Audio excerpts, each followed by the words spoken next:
So good morning, everybody, and thank you for joining me here at the Good Life with Steve. It is morning, and what does that mean? It means we're drinking coffee.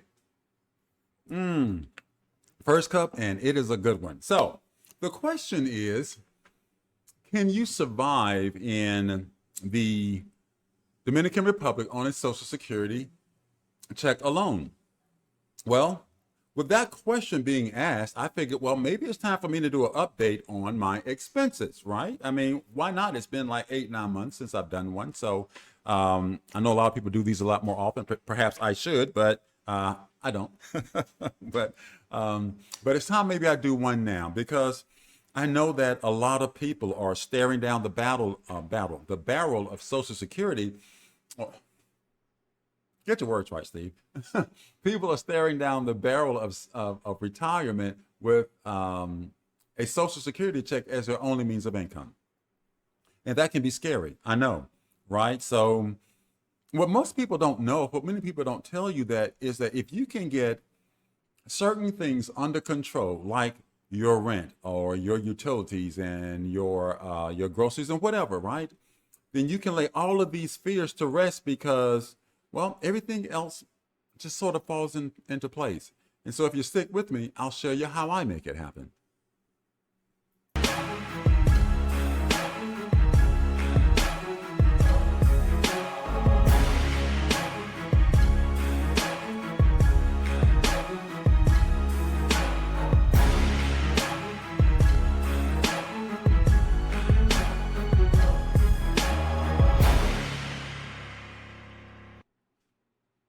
Okay, so when I came up with this idea to do this, and the question that I'm asking is, can people actually live on Social Security alone? Because a lot of people, that's what they have. And I thought about couples maybe like this one here, and these aren't real people. Okay, this is just AI generated. But although they look pretty real, I mean, looks like somebody you might actually know. But but I thought about how a lot of people get to a certain point in their lives, and they end up asking themselves the question or saying to themselves, like a couple like this, they might look at each other and say, you know what? We thought we were ready. And in many cases, a lot of us did think that we were ready. We thought that we had everything in place, but certain things happened along the way. If you're a boomer or a Gen Xer, maybe not so much if you are a millennial or certainly a Gen Z, but you went through the 2008, 2009 housing market crash that kind of set you back, but then you started to work your way back. And then, by then you went from your 50s into your 60s, and then the COVID thing hit, and then that set you back again. And now you're saying, okay, well, I can't do this another 10, 15 years. I'll be 75, 80, years old. I can't keep doing this. People can't keep starting over. And so a lot of people are finding themselves at a position where they've kind of run out of rope or run out of runway. They can't just keep going and going. I see things on the interwebs where they're talking about seniors and young people too, but I'm going to address this to seniors because we're talking about Social Security income as a means of survival. And I see them, and they're on being interviewed, and they are living with a friend or on a couch, or they are living in the car, or they're just completely homeless, or they're destitute. And I sometimes ask myself, why didn't they make a change sooner? Why did they wait until they ran out of rope before they made a change? Because here's what happens to a lot of people. They are, where they're going into retirement, and then they hit retirement, and they don't have a huge nest there. They got something there, but then they have their Social Security as income.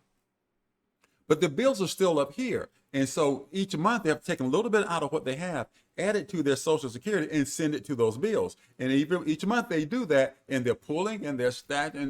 But at some point, this thing's going to run out. It's going to go to zero. And when that happens, then they find themselves destitute, living hand to mouth. Maybe they go back to work in their 70s or something like that. But that's not something very many people can do. And so I asked a friend not long ago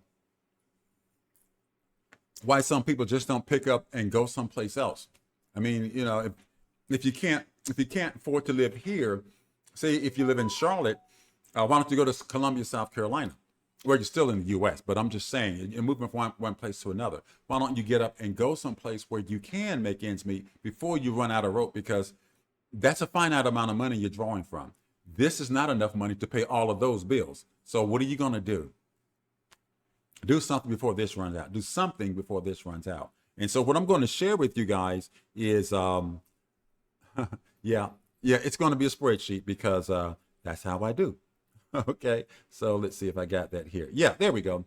So I'm going to bring this over, and I'm going to share with you how I do it. Okay, how I live on less than my Social Security check to cover my basic expenses. Now, I'm going to tell you now, just like I told you the last time I did this, way back 8-9 months ago. If you have hobbies and stuff like that, I can't include that because I don't know what your living style is. So this is not a cost of a living. This is a cost to live. All right. If you like to go hunting, if you got 9 girlfriends you're trying, or if you got one girlfriend you're trying to maintain. If you are an American man and you live in a developing country like this or in other places, and you got a girlfriend, she's gonna cost you. Okay, just stop it. She's gonna cost you money because you're gonna pay for everything because. Really, she ain't got it. They make like $450 a month here, right? So she ain't got it. So she looking at you because in her eyes, you're rich.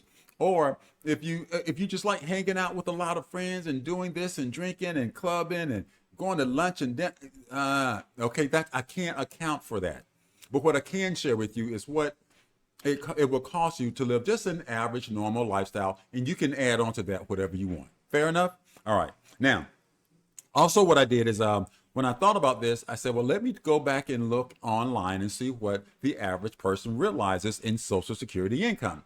Well, the average includes the highs and the lows, so I want to throw that out. So, well, what is the mean? The mean is, throughout the highs and lows, where are people mostly? And that's around $1,700 per month. So that's what we're going to think about here as I fill these numbers in. Now, let me get to it so this thing doesn't get long because I can get really, really long-winded. Okay, pull that back up. Get in there. There we go. All right. So my rent each month, and you don't listen. I have a buddy of mine. He just moved. He moved up to the North Coast. He's like 5 minutes from the beach. He's like, Steve, man, I got a 2-bedroom apartment. It's brand new. Everything's cool. He said he got it furnished for about $5,000. He got his TV. He's got a living room furniture, bedroom furniture, 2 TVs actually, air conditioner. If he likes like $5, $6, maybe $7,000, get everything in place, right? So you don't have to spend $600 a month like me, because my rent is 36,500 pesos per month. That's $611 per month. But I have a 3-bedroom. I'm on the 5th floor. So things are different. But he's cool there. He's good, all right? And he's not retired. He's starting over. He wanted to get out of the U.S. He sold his house, cut all those bridges. I'm taking my money now, and I'm going while I have time to put this thing together. I'm not going to wait until the end, right? That goes back to what I was talking about. If you see that's where you're going, don't wait until you run out of that rope. He took his rope, used it to give himself a platform, and now he's building on top of that with the things that he's doing to grow his income while he's here, while he has time. Does that make sense? I don't know. Anyway, now I take a lot of pharmaceuticals, from rosuvastatin to clopidogrel to amlodipine to all this stuff, hydrochlorothiazide. Whoever heard of that before me, right? So that comes to 5,510 pesos per month. You might not have that, but then I have more than that because I go to another place to get a few other things, and that costs me 976 pesos. So yeah, there's that. So those are my largest expenses. Now I do have a water bill here. This is the water that's piped in. Now you cannot drink this water. You drink this water, just give me a heads up before you do, so I can go ahead and grab my keys, grab my wallet, get my passport, get everything ready, because we're going to the hospital, okay? Because we're going to be drinking that stuff. I don't think they drink it here, so yeah, don't drink that stuff, right? So that's going to cost me 300 pesos per month. Now I'm putting in pesos, and it's calculating this in USD. And right now the exchange rate, just so you know, I'm using 59.72. That's why I tell you guys, if you see a number divided by 60, so it'll give you, a pretty close number. Now, my internet, this is not right. Hold on a minute, guys. I got the wrong number in here. So I'm going to have to, Well, I know what, I got it here in my phone. Here we go. Right. My internet and my cell phone are provided through a company called Claro, or Claro, as we would say it in English, without rolling the R. Um, my internet is very, very important to me because those of you who know me, you know that I trade at night, and trading is very important to me. And so internet dependability is, yeah, that's going to be important to me too. And since I have the wrong numbers in here, I'm going to build this while I fly it. My internet is costing me 30.94. Yeah, 30. Yeah, it's costing me, clear that out, 3,094 pesos per month. And my cell phone is costing me 1,084. So what I'm going to do, plus 1,084. We're going to add those together and put them here, and that's going to be 4,178 pesos per month. That's $69.96. Now back home, I know we don't compare, but back home, my internet or my cell phone bill was more than that. My cell phone bill was $70 a month, right? Here, my cell phone bill's like $17, right? But when I add them both together, it's $69.96, or call it $70, right? My Ida Norte bill, I have that here also. I'm going to share that with you right here. If you can see that, I don't know if that's going to come through right there. But what that is, there's actually two bills there. So I'm going to have to divide this by two. So it's 1283.53. Let's clear that out. 1283.53. We're going to divide that by two. That's 641 pesos per month. Let's just, 641. Let's make it 642 because there's some change on that, right? That's $10.75. Woo! I don't know how I'm making it, man. That's rough. That's rough. Now I know some people are paying more than that, but I don't have air conditioning in my home. I said, well, are you burning up? No, because I live on an island. Right now there's like this breeze blowing through. I had to close the door back here because I usually have this door open, and then my sliding glass doors are open. I live on the 5th floor, and I'm up here pretty high. I like to keep them open. And there's like a wind tunnel. The wind's always just blowing through here, and it's like this breeze all the time. And even with the door closed, I'm feeling it. So my fans run all the time. My lights are on. This light over here is on. I don't have the one on my overhead. I think you can see that. That's a light fixture right there. They got different lights in this place, but I got the light on over there, so just to give like a shadow effect. But yeah, so that's all I spend. I'm sorry. I'm sorry, if it's not more, but it is what it is. Now, my gas in my home is normally around 750 pesos. Actually, let's make it 800 because it's more like $13. I always tell myself, well, that's right at a little under $13. So we're gonna put 800 in here. A few pennies high, but I'd rather be a little high on this one than too low. Now, like I said, you can't drink the water here. So I order water like every 2 weeks, and they come in these huge bottles. You know, the ones that you turn upside down and you put them on like a water dispenser in your office, right? So that everybody's drinking bottled water. That's what they bring to me. They bring two of them at a time. And each time that they bring them, the cost is 150 pesos for the two. But I always pay 300 to tip the guy because he's trying to balance it, these big old bottles, these heavy bottles on his, on his little motor scooter. Then he's got to take them off that, bring them in the building, bring them up the elevator, then bring them over to my door before he rings the doorbell. And so I want to compensate him a little bit. So I pay him 300. That's 300 for two, and I do that twice a month. And so that's 600 pesos per month because I go through a bottle every week. So now I am at $828.99 per month for those basic things, right? That gets all the little stuff, or most of the little stuff, out of my way. Now, I do something that a lot of expats are a little bit uncomfortable doing, and that is that I own a car and I drive here. People are uncomfortable doing it because Dominicans, they don't know, they don't care about no rules. They'll go down the wrong side of the road in a minute. They don't, I remember I was at the end of the street, right? And there was another street running perpendicular. So I want to turn left, and there was a car coming from my right. And I'm thinking he's going to turn left and go inside, down beside me. So I'm here. He has the right of way. I wait for him to go around. He wants to come between the passenger side of my car and the curb. So he's pulling directly in front of me, and he's wanting to go down the wrong side of the street. He's got all this room over here. I mean, that's just, don't ask me. You got all this room just going, that's where you're supposed to go. Why are you trying to come down? I don't, Dominicano, right? So a lot of people are uncomfortable driving here. I drive because I've been coming down here since 2017, and I kind of figure out what it is they're doing. If you are new to becoming an expat, don't buy a car.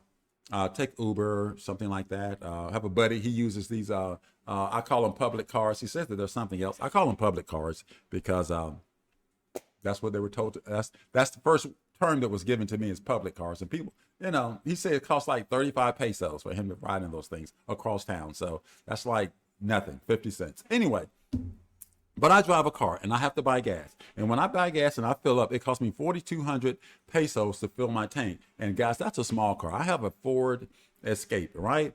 And so that's not a big tank, and that's regular gas. Gas is expensive down here, right? But I do that twice a month. Actually, I do it about every 3 weeks because it's not a lot of driving. This is not a big place. I mean, they call it the second largest city in the Dominican Republic, but it is not a big city. I mean, not by my standards anyway. Anyway, so if you don't have a car, you don't have that expense. That's $140 a month. You don't have to spend if you don't have a car. Now, I withdraw money from my account each week. So here's how banking works down here, or for me. I have an account back home, right? I have accounts back home. Everybody does. And what I do is I wire the money from my bank account there to my bank account here, and it comes in as US dollars. Now, I spend pesos when I'm here. And so I have a peso account and a USD account at the same bank. And so what I do is whenever I need money, I can just go on my phone and transfer money from my USD account to my peso account, and it converts to pesos when it lands there. And then if I want to go to the ATM machine, or if I want to swipe my card somewhere and use it, then I'm spending pesos. That makes sense? So I give myself a small allowance each week of 4,000 pesos a week, right? And one friend was saying, why are you spending so much money? Okay, because he's more frugal than me. But yeah, and with that, I buy food and whatever I need to do. I'm not out in the streets, okay? I'm not chasing women. I'm just, living my life, right? And I would say, hey, listen, whatever kind of life you live back home, that's kind of the life you're going to live here, okay? You might, you'll go into that vacation mode for a little while, but after a while, you're going to settle back to who you are, because we all regress to the mean, right? We all go back to who we really are. And so that's all I need to get by each week, right? And so now each month we calculate at 4 weeks per month. But January, March, May, and October, you're going to have 5 weeks in those months because there's a few more days. And there's not total 35 days in a month, but you should calculate those at 5 weeks. And I'll do that here. But before I do, $1,237.56 is about what you're going to be calculating. I'm going to go ahead and throw the other week in there as a full week and pretend that there's actually 5 full weeks in the month. And let's just call that $1,304.54 or 77,907.38 pesos per month. Well, if the average if the mean Social Security check is around $1,700 a month, why can't you live on 13? The only thing that's not calculated in here is you hanging out. How much do you hang out now? Or listen, let me ask you this. Do you plan to make any money while you're in retirement, or are you just going to sit and do nothing? You can still be productive. I mean, you may not go to work every day, but you can find some way to make money. I mean, I was talking to somebody, he's like, yo, man, I bought this stock, I'm up a little bit. And I talked to another guy, I said, yeah, I made X number of, he's making money online, doing whatever, right? You can do something, right? If you're only making 50 or $100 a week, you can do something, right? And some might say, well, $50 or $100 a week, that ain't no money. Well, no, not in the US, but here, look at my expenses. Look at my water bill, my light bill, my water bill, my electric bill, and my gas bill. Look at all just subtract out rent, pharmaceuticals, right? That's 70, 80, 90, 100, about $110, $120 a month for my water, internet, cell phone, electricity, home gas, and bottled water, drinking water. So if you can figure out a way to make $100 a week or $50 a week, that pays for all of that, more than enough to pay for all of that. So if you can't, if someone's saying that you can't make it living outside of the U.S. on a social security check alone, they're gaslighting you. You can, if you seek and find the proper information, and I'm trying to give it to you here. Whether or not you accept it, I don't know. But those are my real numbers. I'm not gaslighting anybody. Heck, I don't have to. I mean, I'm 65 years old. Why do I need to gaslight anybody about what it's going to cost them to live or what it's costing me to live? If I lie to you, it's not going to make a difference. I still got to pay what I got to pay. So I might as well tell you the truth. And this is what it is. This is what it is. And I transfer, or I wire a certain amount of money down here each month. That's what I do. And when I do that, I wire down slightly more than I actually need. And in doing that, I didn't mean to run that thing. Hold on, guys. I'm sorry. We're not starting. We're done here. We're done with that. We done that already. Okay. So sorry, guys. But I transfer, or I wire down a certain amount of money, and it gives me a little bit of a leeway, a little bit of playroom on what it is I know that I'm spending each month, and I leave the rest back there. And so I'm saving money here. I'm spending less. I'm saving money there. I'm spending less than I'm wiring down here to grow, my small account here. I'm not trying to have hundreds of thousands of dollars in the bank down here. Now, maybe 5,000-10,000 is about all I need to have in the bank down here. But that's how people are doing it. They're not. And listen, and I want you to understand this, because there's a lot of people who are thinking that, if you go live on an island, you need to be living large, or you need to be doing this and that. And you can. But the good life, it isn't about how much you spend. It really isn't. It's more about the peace that you have at the end of every day. It really is, because you get to a certain point in life where there's certain things you just don't want to have to worry about anymore. I see people, they do these videos on YouTube, and they say, well, at a certain age, 5 things I don't worry about anymore. And that's fine. You shouldn't have to worry about those things anymore. You should be able to sit back and relax and find peace in your life and live the good life, because that's the life that we were meant to live. We weren't meant to live in life where we're stressing all of our lives.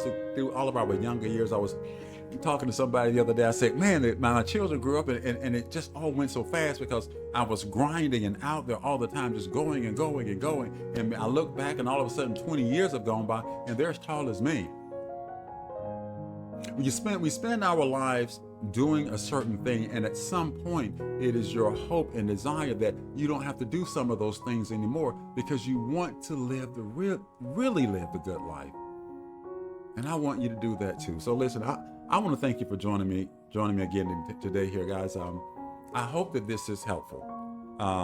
If you have any questions, you can always reach out to me. I'll do my best to answer your questions to the best of my ability. If I don't have an answer right away, I'll try to find one for you if I can. If I can't, I've done my best. But thanks for joining me, guys. Until next time.